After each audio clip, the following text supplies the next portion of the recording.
See what this world could use is a willing man of God, a man who goes against the grain and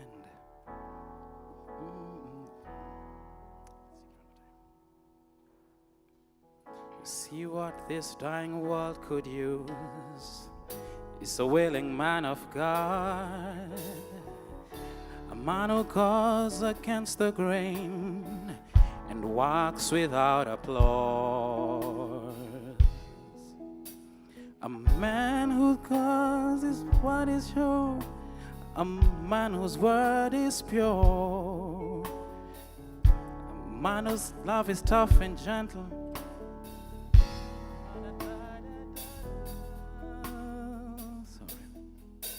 God doesn't need an orator who knows just what to say. He doesn't need authorities to reason him away. He doesn't need an army to guarantee a win. He just needs a few good men full of compassion, who love and laugh and cry, men who face eternity and not afraid to die, men who fight for freedom and honor once again. He just needs a few good men.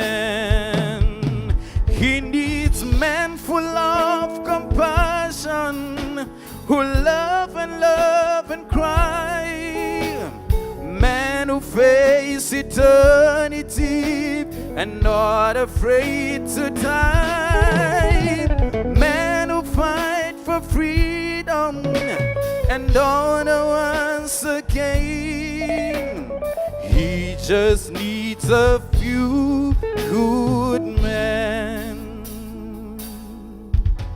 He calls the broken derelict, whose life has been renewed. He calls the one who has the strength to stand for what is true. And the enlistment lines are open, and he wants you to come in. He just needs a few good men. He needs men full of compassion, who love and cry, men who face eternity and not afraid to die, the men who fight for freedom and honor once again. He just needs a few good men.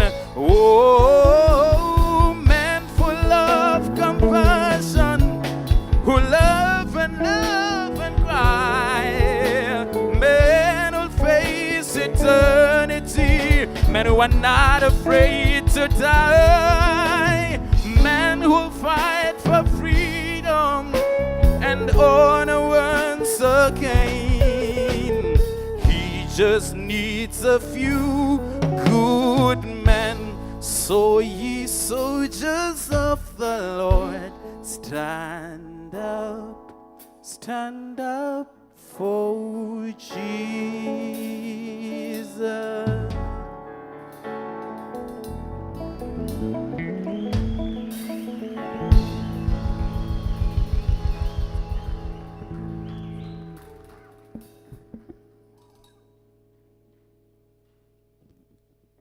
Let's appreciate Rama Okeo. That was good. I don't want to try, I'll bite my tongue. For now, let's pray for the offering. Father, in the name of Jesus Christ, we want to give thanks to you for giving us this opportunity where we fellowship with you, God, through our givings, Almighty Father. So God, thank you for the gifts that have been brought before you, Almighty Father. May they be acceptable before your sight. In the name of Jesus Christ, we have prayed, believing and trusting with thanksgiving. And God's people say, again, let's appreciate Rama Okeo.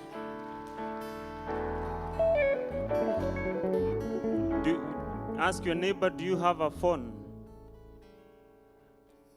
Please take out your phone and follow the instructions given. Amen. It's time to register our presence. Go to your SMS icon. Are you there? Type PBC. Type PBC. Am I too fast? Space. First name. Space. Surname or second name. Space. Your email address.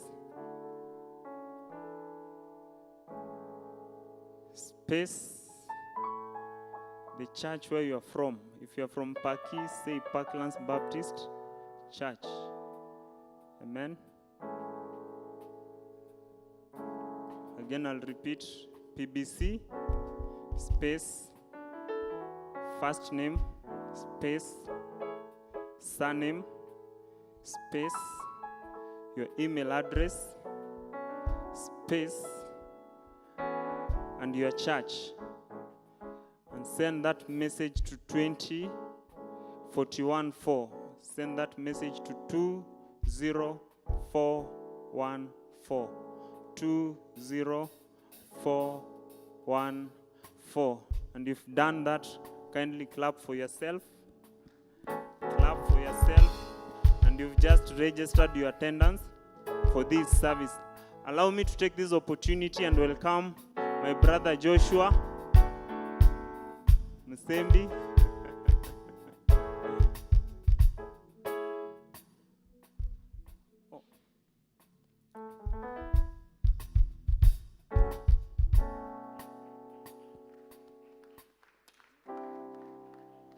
He's not Joshua, he's Andrew Mashina. Let's appreciate him. Isn't he looking good? Thank you, Petu. Yes, I'm not Joshua Musembi. Joshua Musembi is my senior. I'm Andrew Mashina. Good evening. Good evening. Are you good?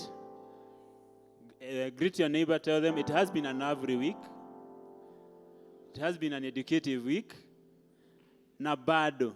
Tell them Nabado. I'm here briefly just to welcome and introduce our guest tonight. Today being the topic of finances. How many loves finances? The topic about finances? Yeah? All of us? Thank you. So, our guest speaker today is one of senior guys in this country in regard to the financial industry. His name is Manyara Kirago, who is a financial coach and a trainer. He has been in the premier financial coaching for different blue chip companies like Citibank, Price, PwC, Baburi Cement, among others.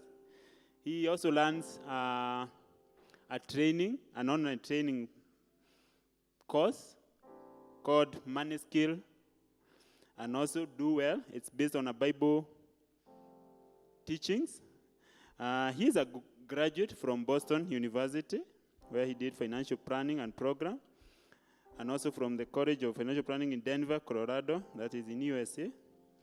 He holds a registered financial consultant and a chartered mutual funds counselor, professional designation. Manyara has been a long time newspaper financial columnist. Maybe for most of you who have been going through, you have ever seen him, and has been quoted in numerous personal financial articles. He has also been interviewed many times in all our major television stations in Kenya. And also he is the author of a book called How to Become a Lifelong Financial Success, which I am privileged to have a copy here this evening. And I will talk more about it. He is a committed Christian, where he fellowship at St. Andrew's PCA, just down the street, where he is the executive secretary of the Presbyterian Christians Men's Fellowship, or PCMF. He is a family man, blessed with a lovely wife and 4 children. Praise God. So that's just a brief of who our guest speaker is tonight. He tell us more about him. And so let's be attentive, let's learn more, and let's apply what we learn, okay? For the book, it will be available after the service this evening, going for 500 shillings only. Enjoy. Thank you.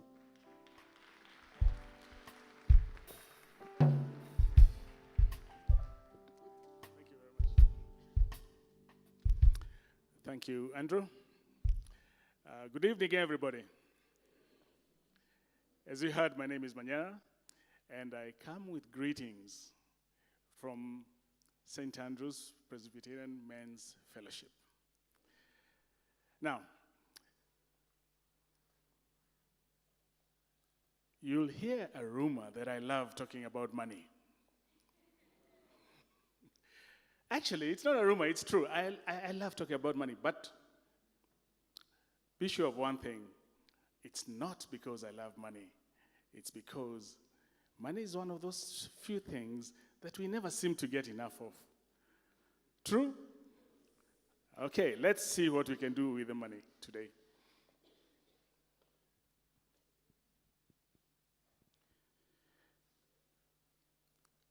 One thing is for sure. Before we even start talking about what we can do with our money, one thing we must truly accept, and that is that God is the owner of all. Are we in agreement there? In fact, it says in 1 Chronicles 29:11, it says that everything in the heavens and earth is yours, O Lord, and this is your kingdom. We adore you as being in control of everything. Now, the way we handle money impacts our relationship with God. Too many of us focus too much on the money. In fact, we end up worshiping money. We might not agree that we are doing that, but in effect, we focus so much on the money that we are really, really worshiping the money. And that is the problem we have when we don't focus on the right thing. Just a second, I think my people are going too fast. Now, as men, we have a role to play in the family. And one of the roles is to be the provider of the family. And how we manage our money has a very big impact on whether we play that role properly or not. So it is very, very important for us to learn how to manage our money so that we can play our rightful role in the family. Now, today is going to be I'm going to be talking about the principles of financial management. Now, unfortunately, the time we have is so little, but I will try to give you as much as I can. I will try to give you as much as I can, but if I'm not able to give you everything, for anybody who wants to take it further, I promise that at the end of the presentation, I will let you know how you can do it. Now, this is how it all started for me. Many years ago, there was this young man who was so naive, he thought he knew everything. But for some reason, God blessed him beyond what he could even expect to be blessed. In fact, this man, even before he went to university, he was offered a good job, and he was taken out of the country to go and train, and he was given a big allowance, and his salary was going to the bank here. So by the time he came back to the country, he had a lot of money in the bank. But since this man thought he knew everything,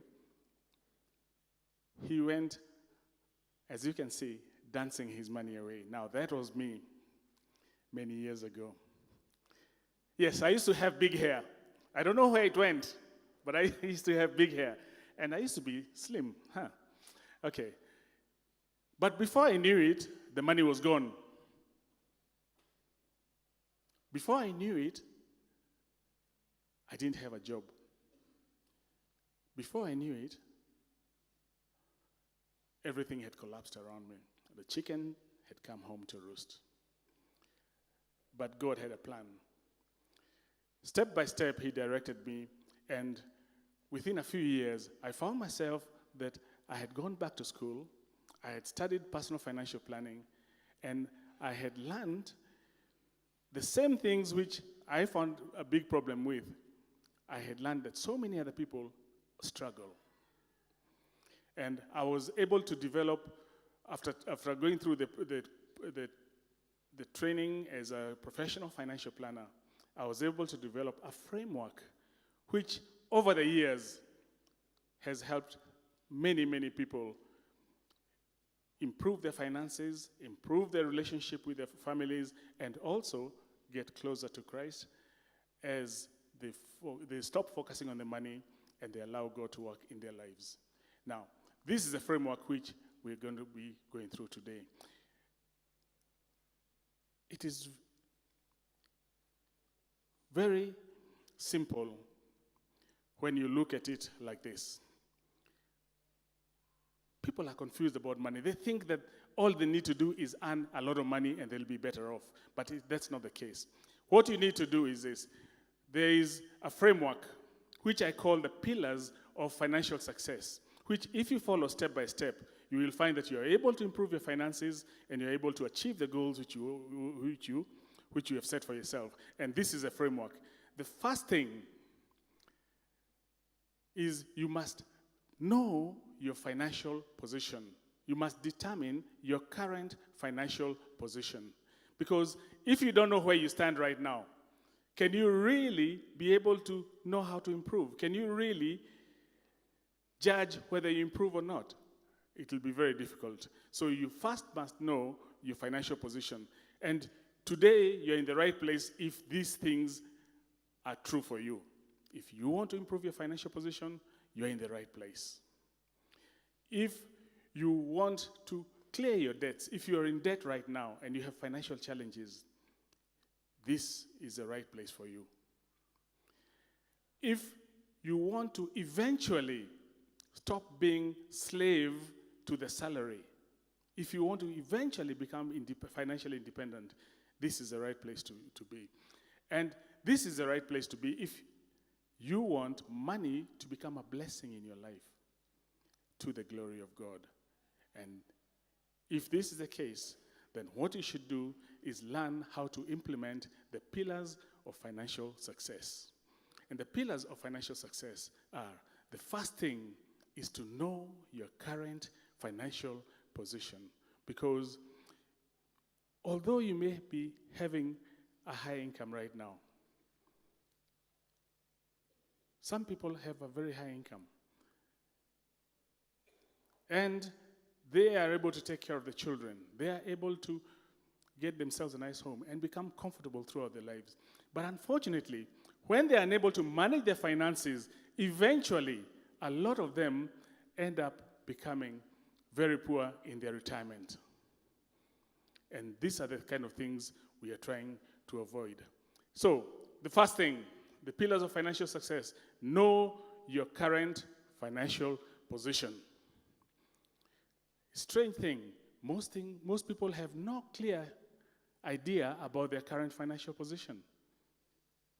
We will see how you do that. The second thing is you must have a set of smart financial goals, because a person who does not have goals is like a dead fish just floating down the river.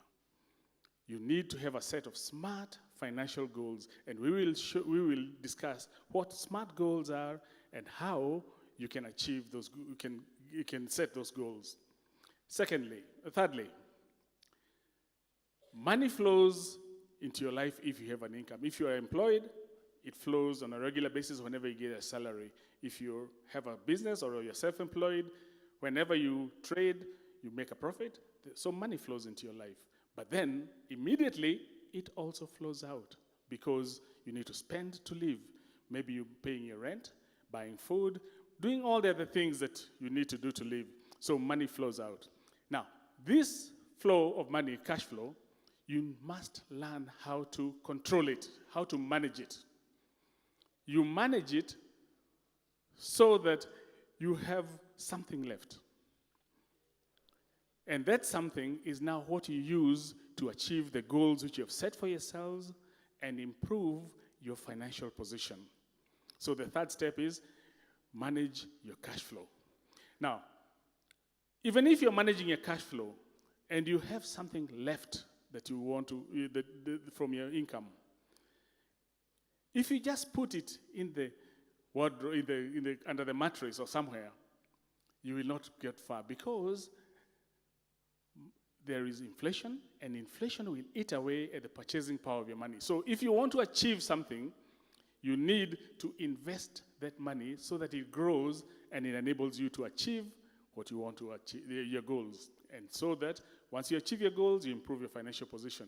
So investing is the fourth pillar of financial success, where we look at how can we invest our money. Once you have invested, once you're doing those four things, that is, you know your financial position, you have smart financial goals, you're managing your cash flow, and you're investing, you're already way ahead of most people. But life is unpredictable, and those four by themselves are not enough. Because there are some things which can happen in your life that can take away all that in a flash. For instance, have you ever heard of a family being forced to sell their property so as to pay a hospital bill? You've heard. Now, that's the kind of thing I mean. Now, to prevent such things from happening, what we need to do is put risk management into place. Manage your personal risks. And finally, we need to implement. Knowing those things is good, but it will not change anything. What will actually change things is implementation. Taking that knowledge and putting it to work in your life. So those are the 6 pillars of financial success. If you put them in place in your life, you'll find that your life finances begin to improve. It doesn't happen overnight. This is not a get-rich-quick scheme. But if you do it consistently, it will surely happen. Now let's start with the first one. How do you determine your financial position? Very often you hear somebody saying, oh, so-and-so is doing very well these days. What do we really mean? Unfortunately, too many of us too many of us look at the wrong things. Too many of us think that if you're driving a big fancy car, that's all it takes to be doing well. Too many of us think that if you're living in a nice estate in a very, very posh house, you're doing very well. Or you're wearing expensive clothes, or you're going on expensive holidays. That is not how you determine your financial position. Your financial position is determined by doing a calculation. I know some people don't like maths, but this is a very simple calculation. In fact, it's only addition and subtraction. Addition and subtraction. Hata mtoto wa standard 3 anaweza fanya hii. So this is what you do. First of all, you add up all the things that you own. Your assets, that's what they're called. The things that you own. So, if you have some money in the bank, that belongs to you. So you write the amount. If you own some furniture, that's also an asset. If you have some money invested somewhere, that's an asset. You write down the value. In fact, these assets, you write them in 3 separate categories. You write them in, the first category is called cash assets. This is money which you can access when you need it. It's important to have money here because that is what you use for emergencies. If you don't have that money for emergencies and an emergency crops up, what will you be forced to do? You'll be forced to borrow. And sometimes from the wrong places. Too many of us are too busy borrowing from where? M-Shwari, yeah? Those mobile phone loans. And we'll talk about how much they cost you. Now, instead of borrowing from that kind of source, you should be having some money put aside that you can use in case of an emergency. And if you do that, you will not be stressed. You will reduce the amount of stress in your life. The second group of assets is called invested assets. These are your investments. It could be a rental house. It could be shares of companies. It could be even that humble circle. That is an investment because it pays you a dividend. Whatever investment you have, you should note it down, write down the amount. In fact, if you also have a pension plan, that is an important investment, and you should be knowing the balance. So you add up the invested assets. Now, the invested assets are the key to your financial security. And these are assets which you must always try to accumulate as you go along. Even as you're doing other things, even as you're feeding your family and paying school fees for them and buying clothes, you should always make sure that out of whatever you earn, at least as much as you can goes towards increasing the invested assets. Why? Because it is from these invested assets that you will get money to buy your house if you don't own a house yet. It is from these invested assets that you'll get money to take your child to university. But most importantly, it is from these invested assets that you'll get money to live on when you eventually retire, or when you're too old, or maybe too ill to work.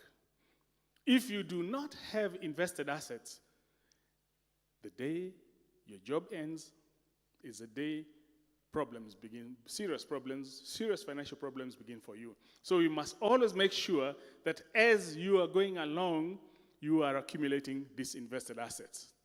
Now, the third group of assets is called personal use assets. These are the things you've bought for your own use. That's that furniture, that nice TV, and that car. Now, and also that your own home belongs to that group. Out of these personal use assets, the home is the most important. If you have a home, you stop that expense of rent. And you know, rent is an expense which never stops increasing. So if you own a home, you stop that increase in that cost of shelter. And not only that, the value of the house usually increases, so you become wealthy as time goes. The other personal use assets, those cars, those TVs, those clothes, those are all depreciating assets. That means that value is always going down.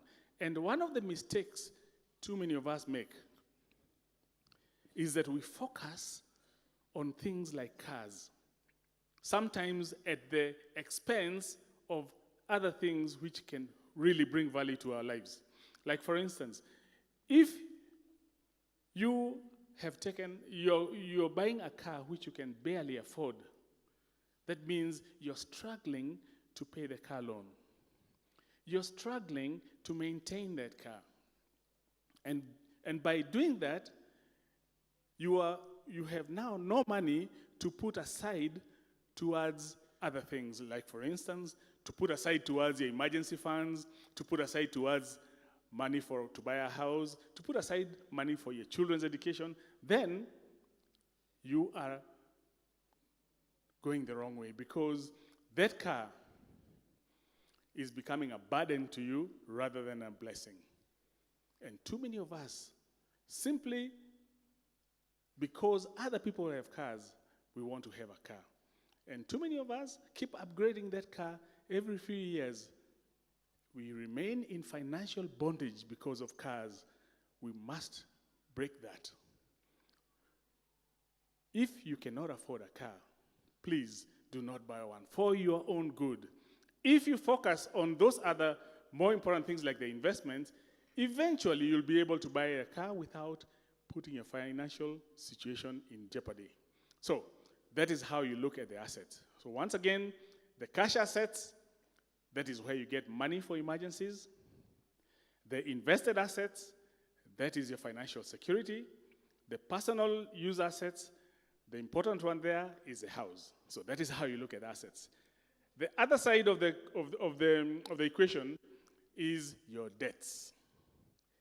Now, debts are very easy to accumulate, especially if you're employed. It's very easy to take a car loan. The SACCO comes, you take a SACCO loan. The bank comes, you take a bank loan. They're so easy to accumulate. But one thing we must understand is that there are different types of debts.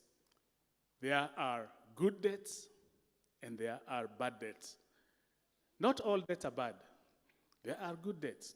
A good debt is a debt which improves your financial situation. Like, for instance, if you borrow some money, an amount which you can pay comfortably, and you buy something which is increasing in value, that is a good debt. Another good debt is if you borrow money and pay for a course which increases your skills, either which will build your career or improves your ability to run your business, that is a good debt. Another good debt is you have borrowed money and you're using that money to finance a viable business. That is also a good debt. Bad debt is when you borrow money to go on holiday. You're borrowing money because Christmas is coming up and you want to go up country to impress people so that they know you come from Nairobi. Then when you come back, you have a problem on your hands. A bad debt is when you borrow money to buy depreciating assets. Borrow money to increase your lifestyle temporarily. I know a lot of people borrow money to hold extravagant weddings, feeding so many people to impress them. And you know what? All those people who are coming to that wedding, they'll still complain. They'll say the food was bad. And anyway, the next weekend there's a more impressive wedding. Please do not go that way. If you're going to borrow money, make sure it's a good loan, and a good loan improves your financial situation. And now another thing, do not borrow too much. The maximum amount of debt as in relation to your income is 36% of your income. You should not be paying more than 36% towards debt. So, if your salary is 10,000 bob, you must not pay more than 3,600 towards debt. Now, let's talk about those M-Shwari loans. Now, when you borrow from like those mobile loans, which I know are very popular these days, how much interest do you have an idea how much interest they charge? Okay, in fact, let's start with the bank first. The bank charges how much interest? 15%, right? Thereabouts, yes? Okay, M-Shwari. Any idea? 35? 30? Okay. If you take M-Shwari, I borrow 5,000 now, I'm supposed to pay within 1 month, isn't it? And they will take 10% of it. Yes? So that means it's 10% per month. But since we are trying to compare with a bank loan, we must express it in per annum. So how much is it? Minimum is 120%. Now, is that a bank or is it a Shylock? It gets even worse than that. Anybody here has Okoa Jahazi? Anybody? I know they won't say now. When you Okoa Jahazi, they take 10% in how many days? 5 days, right? Thereabouts. How much is that per annum? And yet people are busy doing it every day. It doesn't matter it's a small amount, the percentage is astronomical. Those small things. What about the Shylock? You are there in the middle of the month, you have run broke. You have no money in your pocket, no money in the bank, no money anywhere. And in fact, you even call your friends, hey, so-and-so, I'm broke, Can you lend me 5,000? Now, unfortunately, maybe even your friend is broke. And by the way, Stop walking around with broke people. Brokenness is a contagious disease. Actually, it is true. Well, I don't mean that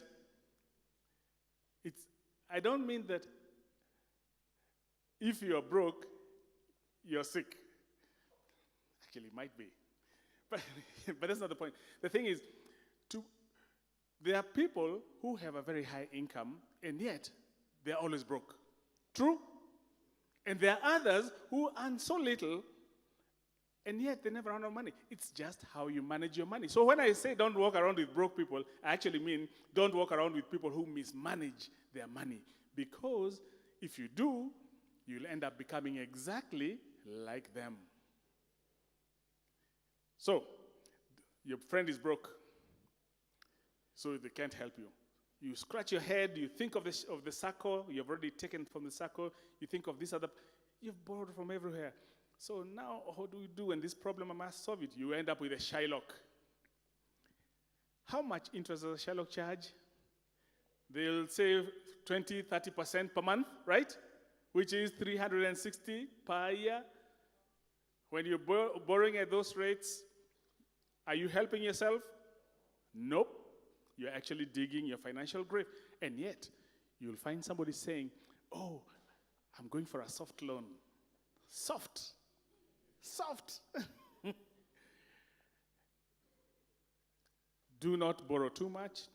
And in order to avoid taking those Shylock loans, those mshwaris, what you need is that money in cash for emergencies. So that is how you determine your financial position. Now, once you know your financial position, the next thing to do is to set your goals. Now, these goals, they need to be smart. First of all, smart means specific. Specific in the amount of money you're going to use on this goal and the time frame. So I can say my goal is to buy a plot worth 300,000 shillings in 6 months. Well, I'm just saying, don't follow the numbers. But the idea is the amount of money and the time frame. Once you do that, then it's easy to put it into practice, because then you divide the amount of money by the months which you are targeting and then put a standing order. So must be specific. The other thing is, for those of you who have spouses or you have a spouse, it's good for you to work as a team towards mutually agreed upon goals. Another thing, the goals should be attainable. Do not set goals which are beyond your current income. Goals should be attainable. And also, you must record your goals. If you don't record them, you'll keep on drifting from this goal to this goal to this goal.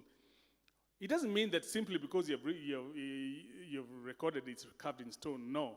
It just means that you go through a thinking process before you change. And then you must accept that you have to make trade-offs. You have to give up some things in order to get others which are more important to you. Like, for instance, you might say, okay, this year I'll buy clothes only worth this much because I have this target of saving for this other goal. But some people, they just continue buying without regard to their goals. Now, if you don't give up some things, it will be difficult for you to achieve the ones which are most important. So, short-term goals, ideas of short-term goals. These are just some common goals. Money for emergencies is one. Maybe you want to, you're heavily in debt, you want to get out of debt. Another common goal, maybe you want to buy furniture in the house. Everything which you're going to do, set it as a goal. Don't just wake up one day and go and start buying things. No, have it in your financial plan. I am going to buy a TV in 6 months, so I'm putting aside this money for that TV. So all those are short-term goals. You could be having so many others.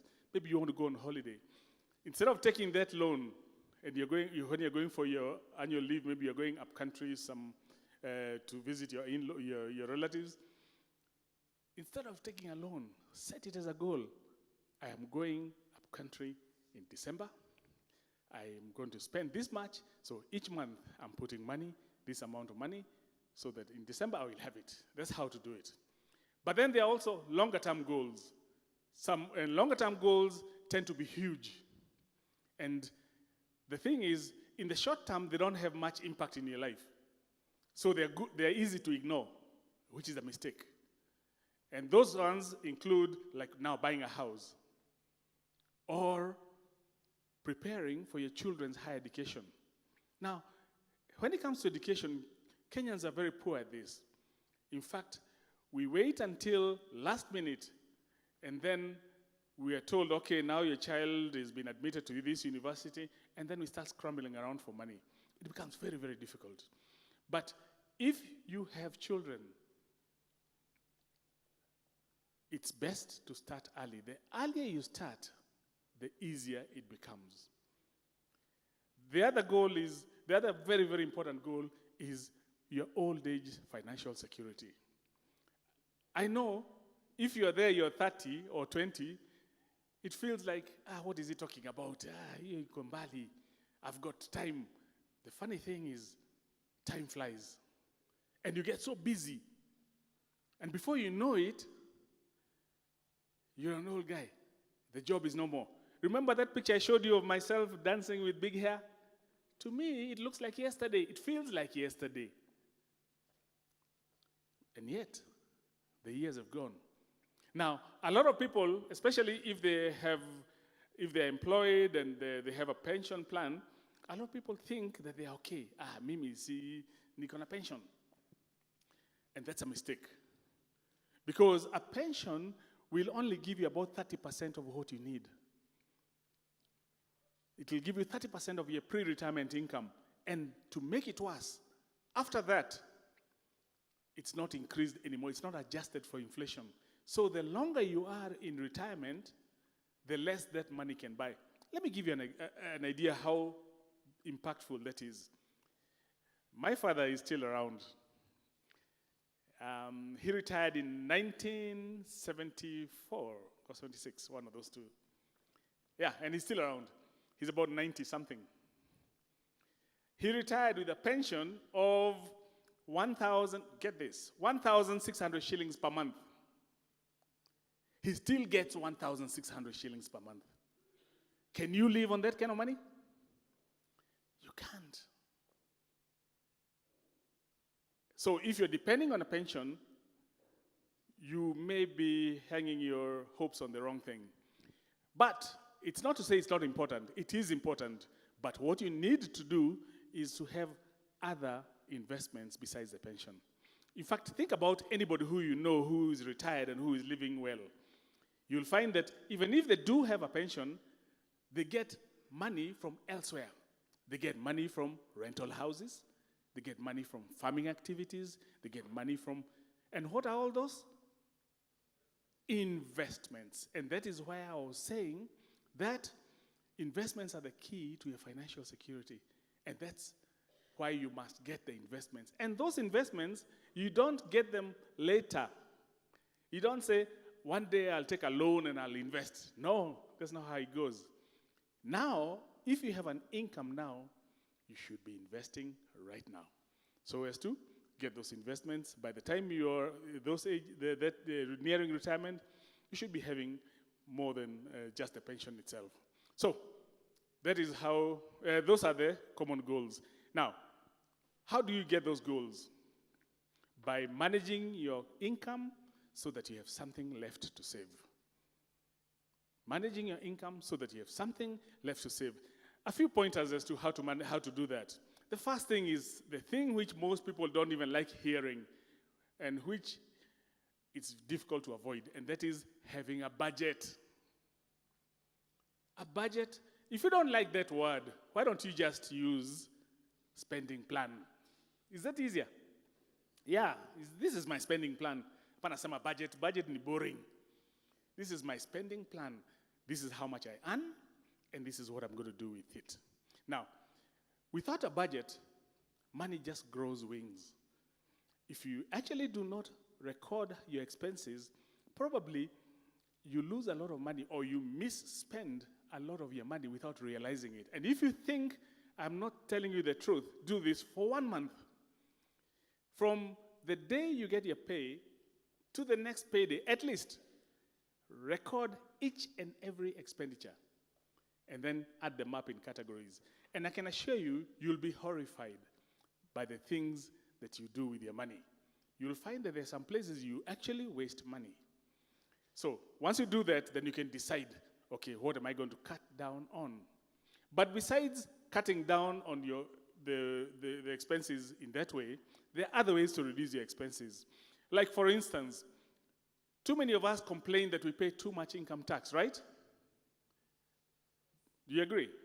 You pay too much income tax, so why don't you just reduce it? There are ways of reducing your income taxes which can actually result in you having some more money for your investments. And those ways include your pension plan, include saving for a house in a home ownership scheme. There are several ways in which you can reduce your income taxes so that you don't have to be paying the government so much. And they are all in the law. They are legal, and they are there to help you reduce your taxes. So you should use those. Another thing, we make serious mistakes by trying to get rich quick. I know too many people these days, like now, they're already starting. Sports betting. World Cup is on, right? You know, it looks like harmless fun. But I can assure you, it is not harmless fun. It is wrong on pretty many levels. But financially, the thing is, if you just look at it this way, the chance of you hitting that big payday through betting or through gambling is approximately the same as the chance of you getting struck by lightning. Now tell me, how many times have you been struck by lightning? Don't waste your time. Please, you're just making the owners of those companies richer, and you're also developing an attitude in yourself. You're also developing that thought, that image, that imagination that you can only succeed through luck. Hasn't God given you 2 hands and a mighty fine brain? Yes, use what God has given you to get what you want. And gambling and betting are not a good thing, even financially, because the chances of you getting anywhere are very slim. Do not borrow too much. And then another thing, simple thing, buy good quality things, take care of them. Be a good steward of the things which you own. And also teach your children the same things, the same thing. Now, once you do all that, plus pay yourself first. And pay yourself first is a very simple concept.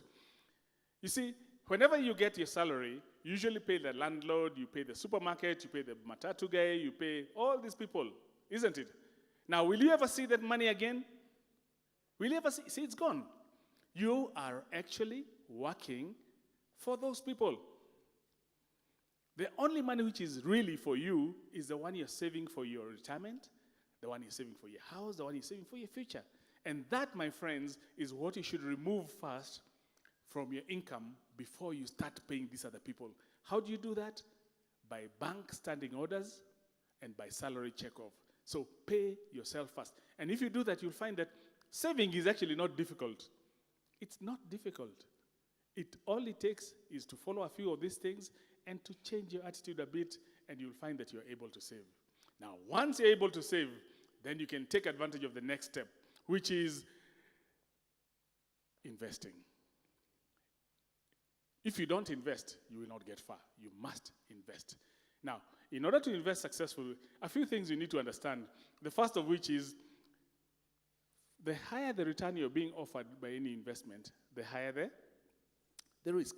And everybody seems to know that, but when it comes to actual practice, you'll find that most people don't think about the risk. They only think about the return. So when they're told that this investment has got a very high return, you find them all lining up. Whereas they should be asking, okay, it's got a high return, but what is the risk? And once you know both sides, then you decide. But too many people just look at the return and then they make their decision. Look at both sides. The other thing is that you must not put all your eggs in one basket. Do not invest all your money in one place because you never know. Whatever you're investing could collapse or could fail. And if that happens, you are wiped out. So what you need to do is invest in various places. When some are down, others will be up. Like for instance, if you're investing in stocks, do not invest in the stocks of just one company. Put your money in various companies. And even if you're investing in various companies, do not put in companies in the same sector of the economy. Put in different sectors of the economy. Also, do not just put your money in stocks. Put your money in stocks, real estate. Spread your money around. Do not put all your eggs in one basket. Then the other thing is you need to think about how quickly can I get my money if I want it. And that is called liquidity. There are some investments which if you want your money, you can get it immediately. Like for instance, if I've got stocks of Safaricom today and I wanted to sell them, I can get money very quickly. On the other hand, if my investment is a tiny plot which I've got in the village somewhere, I might not be able to sell it quickly, right? So I have to think about the liquidity before I invest and make sure that it's appropriate for the goal which I'm investing. Remember, you are investing to achieve a goal. Investing itself is not a goal. You are investing so as to do something. So the investment must be appropriate to that goal. Another thing we need to think about is compound growth. Compound growth is the earning of a return by a return which has been earned before. And one good way to illustrate it is think of a farmer. This farmer owns a chicken. Now, this chicken lays an egg. And the farmer says, I'm hungry. He fries the egg. The next day, the chicken lays another egg. The farmer eats the egg. Each time the chicken lays an egg, the farmer eats it. Now, will this farmer ever have more than one chicken? No. In fact, in the end, what will happen? I knew that. The farmer will eat the chicken. Now, supposing this farmer had two things which we all need in order to succeed financially. And those two things are discipline and patience. Now, this farmer has got those two. So he says, okay, I didn't have a chicken before, and now I've got a chicken. Before I didn't have a chicken and I was fine. So what I will do, I will assume I still don't have a chicken, so I will not eat the eggs. So let the eggs hatch. Of course, there's another process of fertilization there, but just keep it simple. And then chicks come out. They let the chicks grow. The chicks start laying eggs. Now they're full-grown chicken. After a very short while, that farmer will probably now have many chicken, isn't it? At that time, will anything stop him from eating eggs for breakfast, chicken for lunch, chicken for dinner? In fact, he'll get sick and tired of eating chicken, right? And in the meantime, all the other chicken are giving him money. And that's what we should do with our investments. So now, thinking about those four things, that is risk and return, liquidity, what else? Compound growth and diversification. Those four. Now we look at the various places you can put your money. Of course, the first one people think of is the bank. The bank is not for investing. The bank is for short-term money and transactions. Now, the other places where people invest can invest in your SACCO. A SACCO, the cooperative societies, you need to understand what kind of rules do they have, what is the dividend they are paying, what is the track record for their dividend. You need to use the SACCO as a good investment. And one of the things which most SACCO members make a mistake with is the dividend. You see, most SACCO members, what do they do with the dividend? They do what? The chicken, remember that chicken? That's what they do. Now, unfortunately, when you spend the dividend, Even if you're in that circle for 30 years, you will never have even 1 shilling more than you put in. And that's the mistake they make. What you need to do is tell the circle management, instead of paying you that dividend in cash, they should give you additional shares. And what will happen is your shares will begin to grow. They grow very slowly in the beginning, but with gathering momentum. So that you find that 5, 6, 7 years later, your shares are much more than they would have been had you been spending the dividend. So that's one thing. On the side of borrowing from the circle, here again we make serious mistakes because too many of us keep on using the circle again and again and again as a bad loan. What do I mean? Most circle members, these are the loans they take very, very regularly. They take school fees loans. True or not?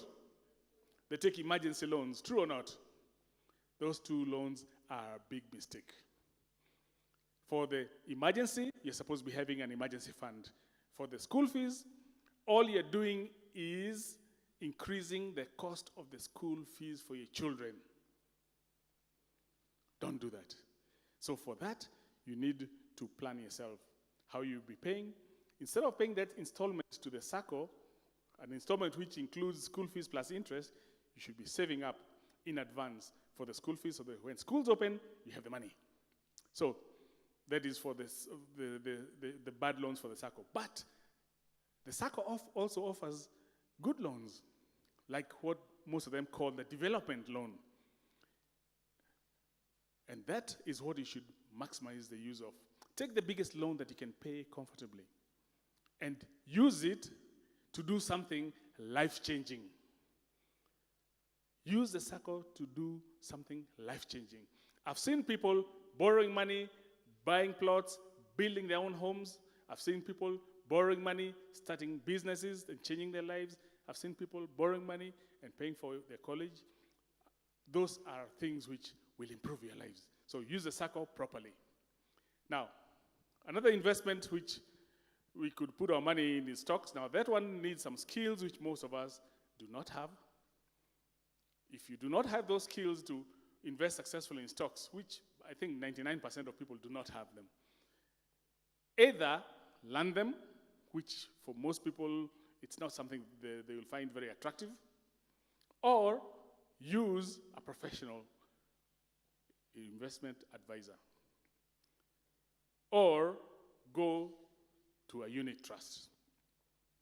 A unit trust is a company which has employed people who are qualified to analyze the investment opportunities, and then they collect money from the investors, and then they channel that money into the investments which they have determined to be good investments for each particular fund. Now, unit trusts are good in that you are investing in the stock market without having to have the skills and without needing a lot of money, and yet you have professional help. Not only that, with a unit trust, compounding is automatic, and also the money you invest there is immediately diversified. That means it's spread out in various stocks. So even if you're putting just 1,000 shillings, it's already diversified. Unit trust is a good way for a lot of people to invest successfully for many of their goals. In fact, a lot of people try to invest for their children's education using policies and life insurance policies, education policies, that's what they call them. Unfortunately, those do not make a very good investment, although they are better than doing nothing. You could do a lot better if you have the discipline and the patience to go through a unit trust.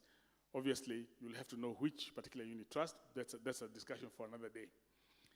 Then there is real estate, investing in real estate. Kenyans are really, really game on that one. Unfortunately, they are so eager to invest in plots and that we become victims because there are wolves out there. There are people out there who want to take advantage of people who are gullible, or people who don't have much financial knowledge or much knowledge about the property, and they take advantage of them by offering things which are too good to be true in the first place. And then, since there is not much regulation in that industry, they collect money from people, and then they keep on making promises about how they will give them title deeds, and some of those never materialize. If you're going to invest in real estate, please use a lawyer and follow the due process. Do not just go and give a company money at I'm buying a plot from you. Because if that company collapses, how will you get your money back? Even if they don't collapse, are you in control anymore? The minute you give them the money, you have lost control. So be very, very careful. Another thing we also need to be aware of is very many of us rush to go and buy apartments or houses off plan. Somebody has just drawn very nice pictures of houses. And then here we're investing all our money in something that's actually basically a figment of somebody's imagination. You've heard of some of them have disappeared, isn't it? Please realize that when you're doing that, you're taking a very, very, very big risk. And it's so difficult to put money together. But losing it, you can lose it in a flash. And personally, I cannot afford to lose that kind of money, so I don't do that. I would advise you to think about going along the same lines. So, real estate is a good place to be, but you need to be careful, and you don't just dish out money like that. There's another aspect of investing, which is really not investing in an asset, but I think it is really just as important. And that is investing in your own skills. Not only career skills, not only skills which will help you in your career, but also your own personal financial skills. Because the more you know about personal financial management, the easier it is for you to improve your situation.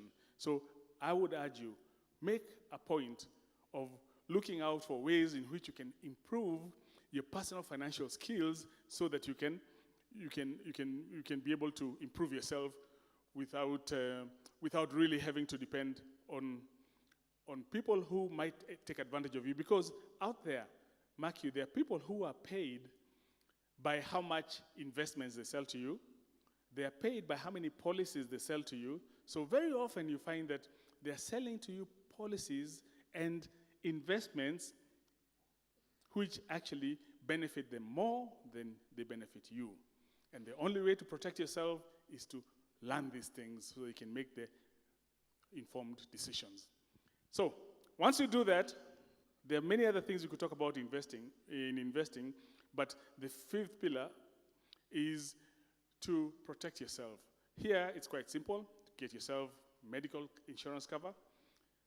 If you cannot afford the ones in the private ones, NHIF itself is a step. Get yourself life insurance if you have dependents.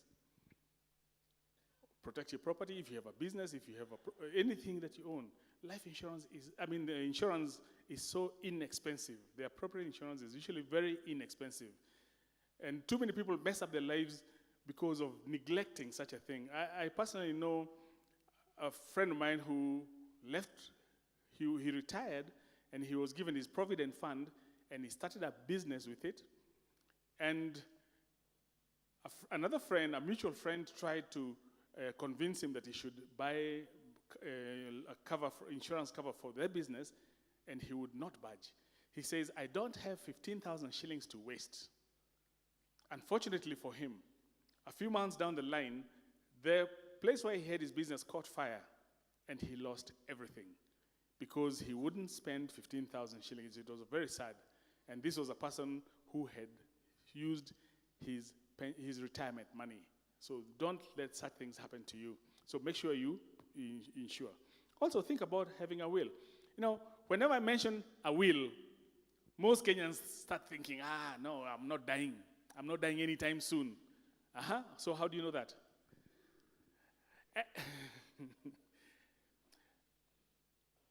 A will is simply organizing your affairs so that what you would like to happen, happens. If you don't do it, you have actually, by default, already made a will. And that will is what the courts will come up with. It may be very different from what you want to do, what you'd have liked to do, but it is what will happen. So make sure you take charge of that situation rather than have the courts make such decisions for you. So once you do that, then you will find that you have done basically what you can about your personal finances. And after that, it's just implementation. Like I said, you'll need to learn. You'll need to study. You need to invest in yourself. One of the things we do at St. Andrews is we teach personal finance. We have a course which we call Do Well. It runs over 10 weeks. People come there for 2 hours once a week for 10 weeks. And we go through this course. It teaches the biblical principles of how to manage your finances. So as you're learning how to manage your finances, you're also learning scripture.